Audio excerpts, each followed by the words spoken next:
یو سړی د مرګ په کشمکش کې وي، د مرګ ورځ شپې را نږدې وي، د دې سړي 4 زامن وي. دا کشر زوی به د مور پلار ډېر زیات قدر احترام کولو، او دا مشران 3 چې وو دوی به د مور پلار ډېر زیاته قدر احترام او عزت نه کولو. یو ځل دا کشر زوی دا مشران 3 ځان ته راجمع کی او دوی د عجیبه فیصله ووري. دوی ته وایي دا کشر زوی وایي زمونږ مور پلار ډېر زیات کمزوري شوي دي، ډېر زیات ضعیفان شوي دي، دوی ته د خدمت ضرورت دی. داسې به وکړو چې په مونږ 4 واړو کې به یو کس مور پلار واخلو او نور 3 کسان چې دي دوی به جایداد په خپلو کې تقسیم کړي. څونه مال جایداد چې د مور پلار دی دا به ټول په خپلو کې تقسیم کړي، او یو کس ته به صرف مور پلار ملو شي. چې کم کس ته مور پلار ملو شي هغې ته به جایداد کې هیڅ هم نه ملاویږي. دا خبرې چې دا نور 3 مشران ووري ای ټول یو بل ته وګوري او 3 واړه په یو اواز باندې د کشر زوی ته ووایي ای مور پلار ستا، مور پلار ستا شول، مونږ به جایداد په خپلو کې تقسیم کړو. کشر زوی ته یې ته مور پلار والا، د کشر زوی عمده غوښتل چې ماته د مور پلار ملو شي، ماته د جایداد نه ملاویږي، خو ماته د مور پلار ملو شي چې زه د دوی خدمت وکړم او الله تعالی مانه خوشحاله شي. کشري زوی ته مور پلار ملو شول، مشرانو 3 ته جایداد ملو شو، ای په مزو چرچو کې زندگی شروع شو. یو سوره سي د عادت مور پلار ملو شول، د دې خدمت کولو دومره زیات خدمت وکړه د مور پلار، دومره خدمت وکړو چې کله د مور پلار وفات کېدل د دنه خوشحال لاړل. او دغه دوی وته وکړه چې بچیا الله تعالی دې د هر چا د پاسه کا، الله دې د هر چا نه اوچت کا. دا دوی وته وکړه وخت تیریږي د کې دې زلمی شي لوی شي دی وادم وکي، مور پلار خو وفات شول، د ډیر زیات غریبي په کور کې راشي، ځکه چې جایداد کو ته سملو شوی نو هغه نور مشرانو ته ملو شوی د ته سملو شوی نو کور کې ډیر زیات غریبي وي، یو خزه وي او بال بچ سناس شوی واړه دا وسره موجودي، بس واړه بال بچ وي او په کور کې ډیر زیات لوګي وي. دا یو ځل خوب صحیح کو، په خوب کې یو بوډا سړی ووینو صحیح کو خوب کې وته وی تا د مور پلار ډیر زیات خدمت کړی دی، تا ته د دې سناسه صله په دنیا کې ملاويږي، ټول اجر نه سناسه الله ته د دې په دنیا کې ملاويږي. وای څه پلان کې زیات لار شه، پلان کې بوډي لاندې، پلان کې ونه د لاندې زمکه لګه شانته کچکا، تا ته بس 100 درهم ملو شي، دا ستاسو د مور پلار د خدمت انعام دی. دې نه تاسو کې برکت پکشته ده کنه؟ وینا برکت پکې نشته دی. دی وای چې برکت پکې نشته زین راخلم دغه دې را پاسي سحر په ټایم کې دا خوب خپل خزه ته بیان کی، وی خوب نه د شانته قتل دی چې پلان کې ونه لاندې 100 درهم پراته دي.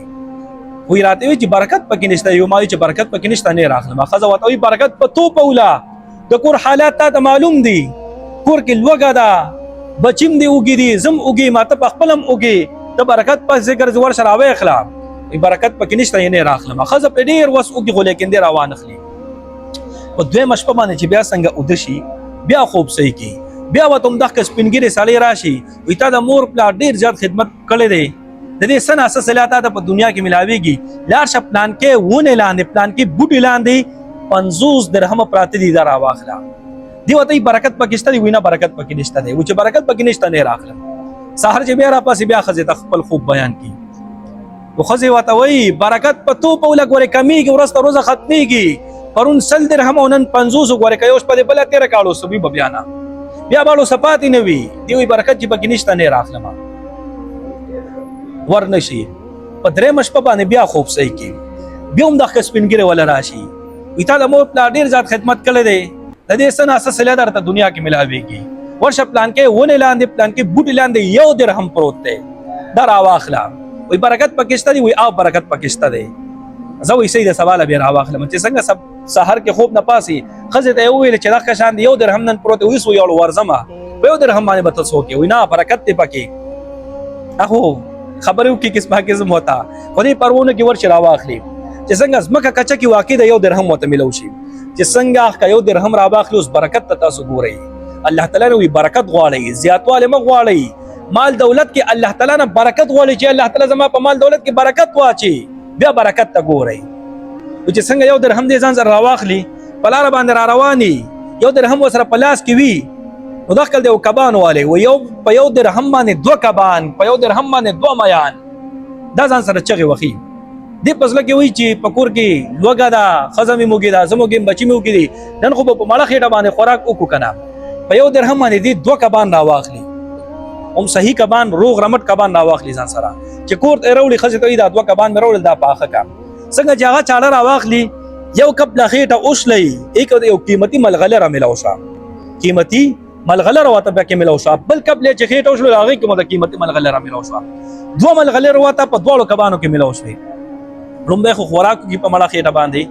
یا ځان سره لومبی خو ته پته نه چې دا به قیمتي وي که دیسي به وي پته ورته نه خو یو ملغلره ځان سره راواخلي او بازار ته یوسي چې د دې څه قیمت دی بازار ته یې وړوئ د دې ملغلرې څه قیمت دی ایماندارۍ زمانه وه داسې بېماني زمونږ په شان دی نه وه نن سبا دور په شان دی چې بس دوکه به کړي 10 روپۍ ورکړي او بس وایي سړی مې په پاو کې ووالو نو ایماندارۍ زمانه وه هغه زرګر چې ورته وګوري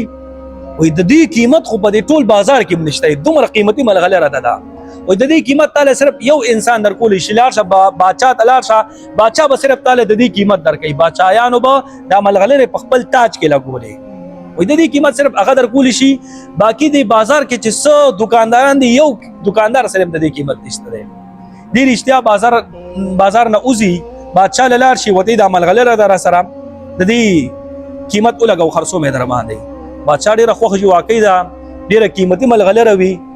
هغوی چې دا خو ډېره قیمتي ملغلره ده خو قیمت یې زه نشم لګولی یو پوی زرګر یا چې په دې ډایمنډو باندې څوک پوهېږي هغه راوغواړي هغه ته ووایي د دې به څه قیمتي